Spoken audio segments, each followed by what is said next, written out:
Welcome. In this short tutorial, I'll be showing you how to change fonts here in Kajabi. All right, so first up, let's just go ahead and open up our designs right here. Maybe this one. Just click on customize and wait for the editor to load.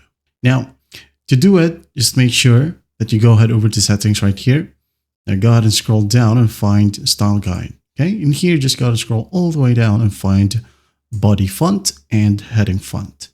Okay, as you can see here, this one is Oswald or set to Oswald. You can go ahead and click on it and change it to wherever you want. For example, Ultra. This one right here is Ultra.